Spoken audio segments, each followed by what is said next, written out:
ನನ್ನ ಕ್ಷೇತ್ರದ ಮತದಾರರಿಗೆ ಧನ್ಯವಾದಗಳನ್ನು ಸಲ್ಲಿಸ್ತೇನೆ. ನನಗೆ ಈ ಕ್ಷೇತ್ರದಲ್ಲಿ 3 ಬಾರಿ ಲೋಕಸಭಾ ಸದಸ್ಯನಾಗಿ ಕೆಲಸ ಮಾಡಲಿಕ್ಕೆ ಅವಕಾಶವನ್ನು ಒದಗಿಸಿಕೊಟ್ಟಿದ್ರಿ. 4ನೇ ಬಾರಿಗೆ ಅಗ್ನಿ ಪರೀಕ್ಷೆಯಲ್ಲಿ ನನಗೆ ವಿರಾಮವನ್ನು ಕೊಟ್ಟಿದ್ದೀರಿ. ನನಗೆ ಮತ ಹಾಕಿದಂತ, ನನಗೆ ಪಕ್ಷಕ್ಕೆ ಕೆಲಸ ಮಾಡಿದಂತ ಎಲ್ಲ ಕಾರ್ಯಕರ್ತರಿಗೆ, ಮುಖಂಡರಿಗೆ ಮೊದಲನೇದಾಗಿ ನಾನು ನಾಯಕರುಗಳಿಗೆ ಧನ್ಯವಾದಗಳನ್ನು ಹೇಳಲಿಕ್ಕೆ ನಾನು ಬಯಸ್ತೇನೆ. ಏನು ಇವತ್ತು ಈ ಚುನಾವಣೆಯಲ್ಲಿ ಮತದಾರರ ಪ್ರಭುಗಳು ಇವತ್ತು ತೀರ್ಮಾನವನ್ನು ಕೊಟ್ಟಿದ್ದಾರೆ. ಆ ತೀರ್ಮಾನಕ್ಕೆ ನಾನು ಸ್ವಾಗತವನ್ನು ಮಾಡ್ತಾ ಡಾಕ್ಟರ್ ಮಂಜುನಾಥ್ ರವರಿಗೆ ಅಭಿನಂದನೆಗಳನ್ನು ಸಲ್ಲಿಸ್ತೇನೆ.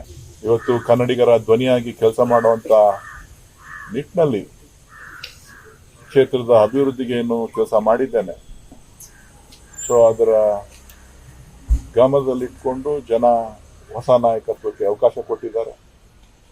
ಅವರು ಚೆನ್ನಾಗಿ ಕೆಲಸ ಮಾಡಲಿ, ರಾಜ್ಯಕ್ಕೆ ಒಳ್ಳೇದಾಗ್ಲಿ, ಕ್ಷೇತ್ರಕ್ಕೆ ಒಳ್ಳೇದಾಗ್ಲಿ. ನಾನು ನನ್ನ ಕ್ಷೇತ್ರದ ಕಾರ್ಯಕರ್ತರನ್ನ ಜನರ ಜೊತೆ ಒಬ್ಬ ಸಾಮಾನ್ಯ ಪ್ರಜೆಯಾಗಿ, ಪಕ್ಷದ ಒಬ್ಬ ಕಾರ್ಯಕರ್ತನಾಗಿ ಅವ್ರ ಜೊತೆ ಇರ್ತೇನೆ. ಎಲ್ಲ ಕಾರ್ಯಕರ್ತರಿಗೆ ನಾನು ಒಂದು ಸಂದೇಶವನ್ನು ಕೊಡಲಿಕ್ಕೆ ಬಯಸ್ತೇನೆ. ನಾನು ನಿಮ್ಮಲ್ಲಿ ಬೆಳೆದವನು, ನಿಮ್ಮಲ್ಲಿ ಇದ್ದವನು, ನಿಮ್ಮ ಜೊತೆ ಓಡಾಡಿದವನು. ಆ ಕೆಲಸ ನಿರಂತರವಾಗಿರ್ತದೆ. ಪ್ರಜಾಪ್ರಭುತ್ವ ವ್ಯವಸ್ಥೆಯಲ್ಲಿ ಸೋಲು ಗೆಲುವನ್ನು ನಾವು ಸಮಾನವಾಗಿ ಸ್ವೀಕಾರ ಮಾಡಬೇಕು. ಅದನ್ನು ನಾನು ಸ್ವೀಕಾರ ಮಾಡಿದ್ದೇನೆ. ನನಗೆ ಹೋರಾಟ ಮಾಡಿದಂಥ ಎಲ್ರಿಗೂ ಕೂಡ ನಾನು ಮತ್ತೊಮ್ಮೆ ತಮ್ಮೆಲ್ಲರಿಗೂ ಕೂಡ ಧನ್ಯವಾದಗಳನ್ನು ತಿಳಿಸ್ತೇನೆ.